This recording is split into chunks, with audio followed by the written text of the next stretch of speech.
एक गांव में 3 सबसे अच्छे दोस्त भूषण, रवि और संतोष रहते थे।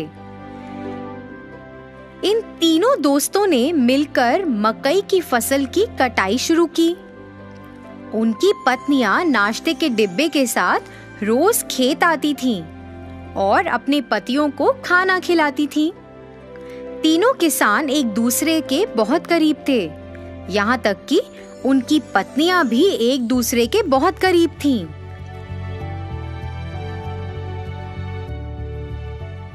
तीनों ने बहुत मेहनत की और बदले में उन्हें बहुत अच्छी फसल मिली।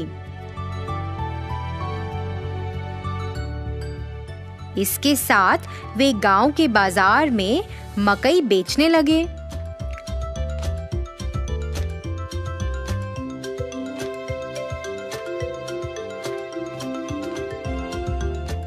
कुछ ही समय में स्वाद और मिठास के कारण सभी मकई भुट्टे बिक गए और दिन के अंत में उन्हें खूब कमाई हुई।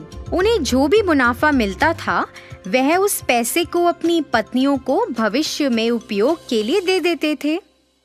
उन 3 दोस्तों के लिए फसल काटना, खेत में देखभाल करना। तीनों किसान अपनी दिनचर्या में व्यस्त हो गए। उनकी पत्नियां अपने दैनिक घरेलू कामों को पूरा करती थीं और एक साथ एक जगह बैठकर फिर गपशप करती थीं। फिर एक दिन रवि और संतोष की पत्नी आपस में बैठकर बातें कर रहे थे। फिर भूषण की पत्नी अपने गले में एक बहुत लंबी सोने की माला पहनकर आश्चर्यजनक तरीके से उनके पास आई। अन्य 2 महिलाएं उस लंबी सोने की माला को देखकर आकर्षित हुईं और वो भी वैसी माला खरीदना चाहती थीं। यह जानने के बाद कि भूषण की पत्नी ने अपने पति की बचत से सोने की लंबी चेन खरीदी है, उन्होंने भी अपने पतियों की बचत से सोना और साड़ी खरीदे और फिर उन्होंने ऐसा करना शुरू कर दिया।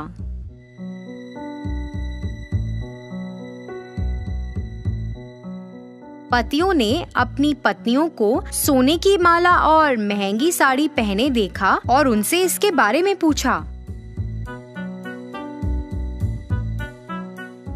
ऐसा बेफजूल खर्च पर पैसा बर्बाद करने के कारण वह सभी अपनी पत्नियों से नाराज थे और तीनों गुस्से में घर से निकल गए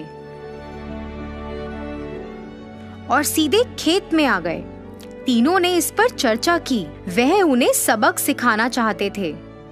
उन्हें ऐसा लगा कि अगर वह अब सही निर्णय नहीं लेंगे तो भविष्य में नुकसान उठाना पड़ सकता है। इसलिए वे एक विचार लेकर आए जो इस मामले में उनकी मदद कर सकता था। इसे लागू करने के लिए सभी घर वापस गए।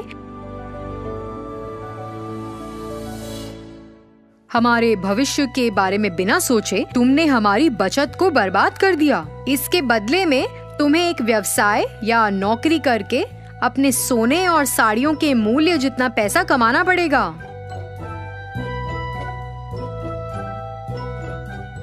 तुम तीनों आपस में फैसला करो कि इतनी बड़ी रकम कैसे कमाओगे और हमें अपना अंतिम फैसला सुनाओ।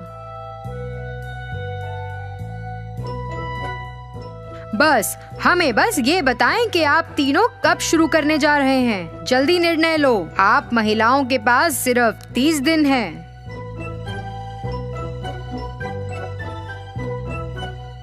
तीनों अपनी पत्नियों को समझाकर घर से निकले। उसके बाद तीनों पत्नियां अपने सामान्य स्थान पर मिली। 30 दिनों में इतनी बड़ी कमाई कैसे संभव है? इतनी बड़ी रकम कमाने के लिए हमें ऐसा व्यवसाय शुरू करना होगा जो इस गांव में अभी तक नहीं है। यह क्या व्यवसाय हो सकता है? तीनों ने खूब चर्चा की।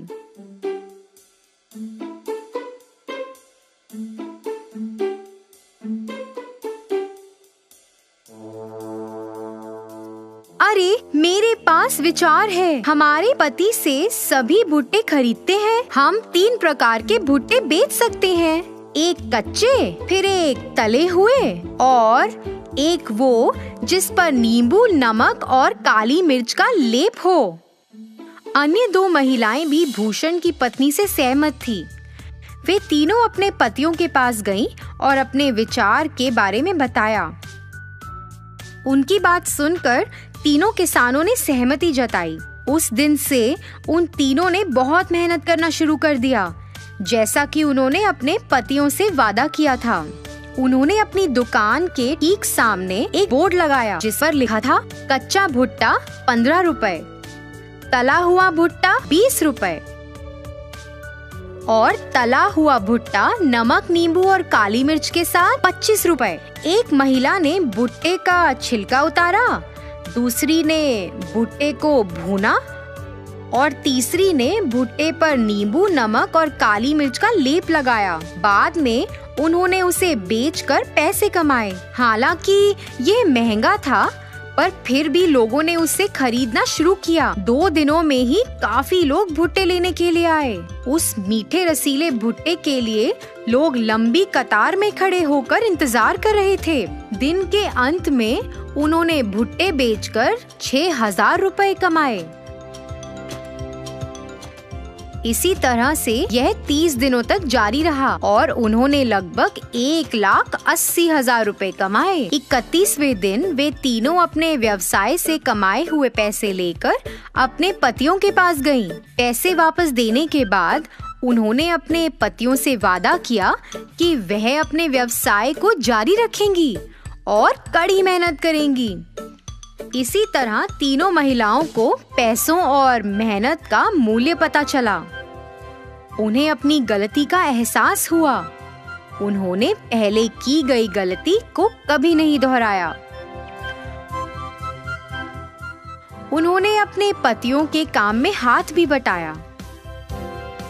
बहुत सारी कमाई के साथ वे नाम और प्रसिद्धि के साथ खुशी से रहते थे।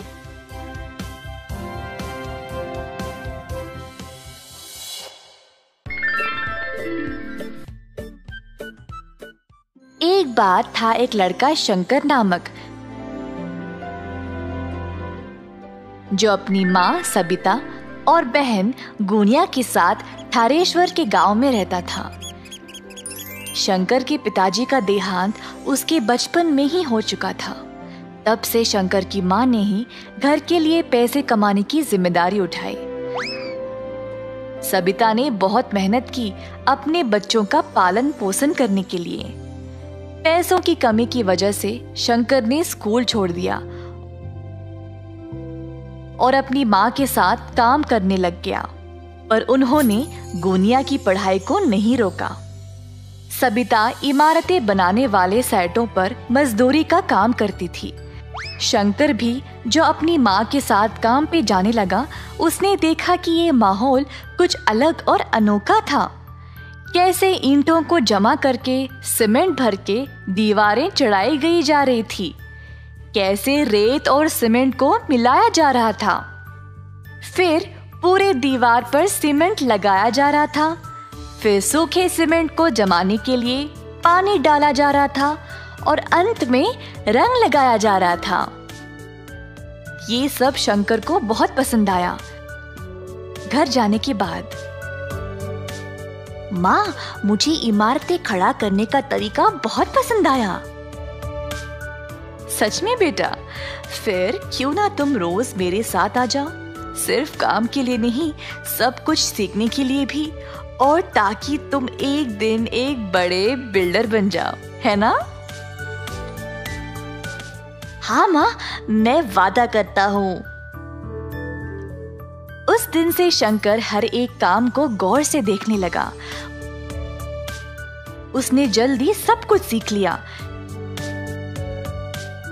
शंकर को इस काम में बहुत दिलचस्पी हो गई और इसी कारण वह अपना सारा काम जल्दी जल्दी खत्म कर देता था।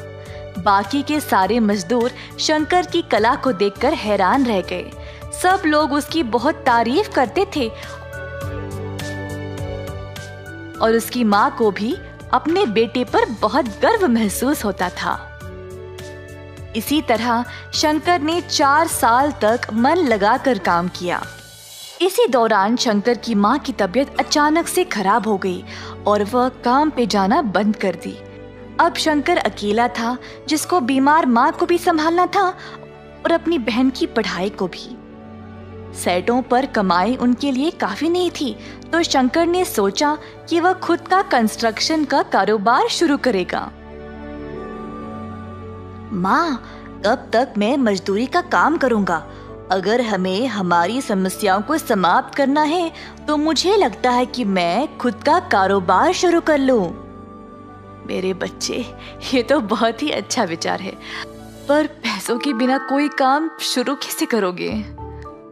मेरे पास एक योजना है माँ। मैं चंपकलाल सेठ के घर पर काम कर रहा था। उन्होंने मेरा काम देखकर बोला कि वो मुझे जब भी जरूरत हो तब वो मेरी मदद करेंगे। अब उनके घर का काम अधूरा रह गया है। मैं उनसे पैसे लेकर उनका काम खत्म कर दूंगा। तुम बहुत बुद्धिमान और कलाकार हो बेटा। जाओ और सेठ साहब से बात कर लो, देखते हैं क्या होगा। शंकर चंपकलाल के पास जाकर अपनी योजना के बारे में उनको बोलता है। अरे बेटा, इतनी कम उम्र में तुम्हें बहुत कुछ सहना पड़ रहा है। मैं तुम्हारी मदद जरूर करूंगा, पर ऐसे काम करने के लिए तुम्हें कम से कम 10 बंदों की जरूरत है। तुम कहाँ से ले आओगे? सर जी, मैं कुछ लोगों को जानता हूँ, एकदम सही काम करते हैं और ईमानदारी से, वो भी कम पैसों में। आजकल ऐसे लोग कहाँ पे मिलेंगे शंकर? मैं और मेरी दोस्त बहुत सालों से मजदूरी का काम कर रहे हैं साहब। हम दिन भर काम करके भी ये लालची बिल्डर लोग हमें ठीक से पैसे नहीं देते थे। ऐसा बहुत सारे लोग ठोकर खा रहे हैं सर जी। अगर मैं उनसे बात करूंगा तो हम जरूर एक साथ हाथ जोड़कर काम कर सकते हैं। ये सब तो ठीक है बेटा, पर किसके घर पे काम शुरू करोगे? सर जी, आपका काम भी तो कब से रुका पड़ा है। मैं आपके घर पर काम शुरू करूंगा। मैं आपके घर का काम देखते ही देखते खत्म कर दूंगा, देख लेना। ठीक है बेटा, जाओ और भगवान का नाम लेकर ये शुभ काम शुरू करो।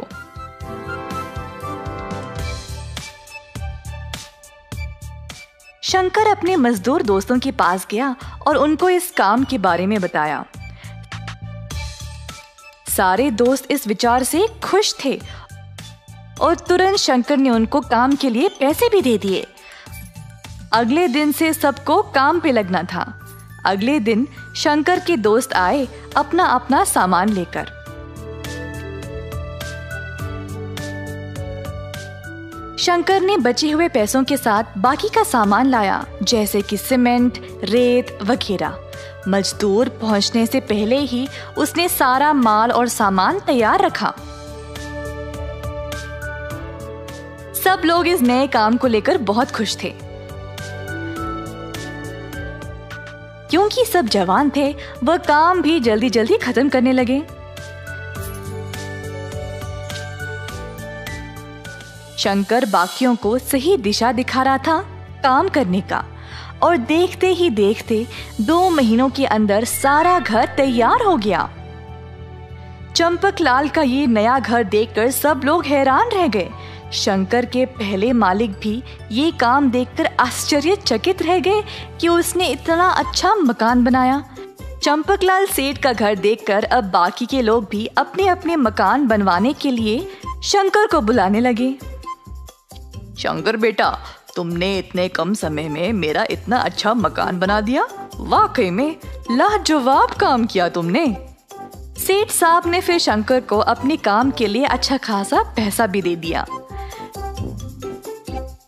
पैसों के साथ उसने अपनी माँ की सेहत का ख्याल रखा और अपनी बहन को बेहतर स्कूल में डाला।